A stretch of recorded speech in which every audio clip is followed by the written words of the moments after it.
3 కారణాలు అయితే చాలా క్లియర్గా కనిపిస్తున్నాయి. ఒకటి వ్యూహాత్మకం. ఎప్పుడైతే లోకేష్ గారిని డిప్యూటీ సీఎంను చేయాలని ఆ తర్వాత దావోస్ వేదికగా సీఎంను చేయాలని ఒక డిమాండ్ వచ్చిందో అప్పటి నుంచి చాలా వ్యూహాత్మకంగా మౌనంగా ఉంటూ వస్తున్నారు. అసలు ఏం జరుగుతుంది కూటమిలో, ఎదురు చూడటమే కరెక్టు, చంద్రబాబు ఎలాంటి నిర్ణయాలు తీసుకోబోతున్నారు అని ఒక వ్యూహాత్మకంగా ఆయన మౌనం పాటిస్తున్నారా? Point number 1.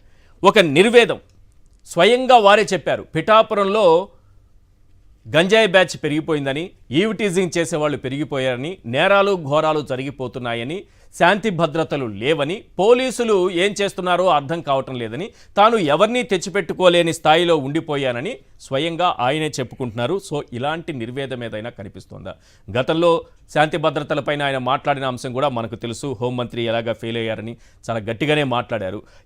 ఇదే పరిస్థితి తన పిఠాపురంలో ఉందనే విషయాన్ని మరొకసారి ఆయన క్లియర్గా చెప్పుకొచ్చారు. ఇలాంటి నిర్వేదం ఏదైనా కనిపిస్తోందా? స్వప్రయోజనం. పవన్ కళ్యాణ్ క్రియేటివ్ వర్క్స్తో కలిసి సంయుక్తంగా చిత్ర నిర్మాణం చేసేటటువంటి టీజీ విశ్వప్రసాద్కు 1200 ఎకరాలు.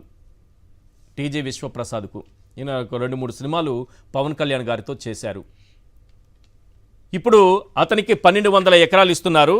ఓర్వకలలో ఈ మొబిలిటీ పార్క్ పేరుతో భూసంతర్పణ జరుగుతోంది. పీపుల్ టెక్ ఎంటర్ప్రైజెస్ పేరుతో వాహన రంగంలోకి విశ్వప్రసాద్ వెళుతున్నారట. ఏ మాత్రం అనుభవం లేకుండా కనీసం భాగస్వామి కంపెనీలైనా ఉంటాయి, వాళ్ళతో కలిసి మేము పెడుతున్నామని ఎవరైనా చెప్తారు. నీకు అనుభవం లేదు కదా, నీకు 100 ఎకరాలు ఎట్లా ఇస్తామని అన్నప్పుడు పలానా కంపెనీతో కలిసి మేము చేస్తున్నామని చూపిస్తారు. కానీ అలాంటి పార్ట్నర్స్ లేకుండా, భాగస్వామి కంపెనీ లేకుండా డైరెక్ట్గా మొట్టమొదటిసారి ఈ రంగంలోకి వస్తున్నటువంటి ఒక చిత్ర నిర్మాతకు 1200 ఎకరాలు కేటాయించడం అనేది మామూలు విషయం కాదు. సో ఇలాంటివి జరుగుతున్నాయి. మనం అనుకున్నది నెరవేరుతోంది మన ప్రభుత్వంలో. మనం ఎందుకు మాట్లాడాలి? ఏమైనా జరిగిన రాష్ట్రంలో మనకెందుకని మౌనంగా ఉన్నారా? అలాగే ఆయన సోదరుడైనటువంటి నాగబాబు గారికి త్వరలోనే మంత్రి పదవి ఇవ్వబోతున్నారు.